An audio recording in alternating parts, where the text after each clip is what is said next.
معلقه واحده ليه؟ بالهنا والشفا، خد الطبق كله، انا ما بحبش الكشري.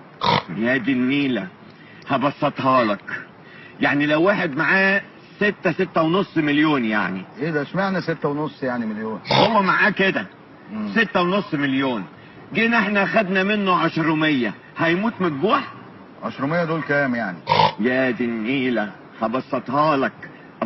ازاي؟ ما هو انت اذا ما عملتش كده مش هتتجوز ساميه، لا في شهر ولا في سنه ولا في عمرك كله.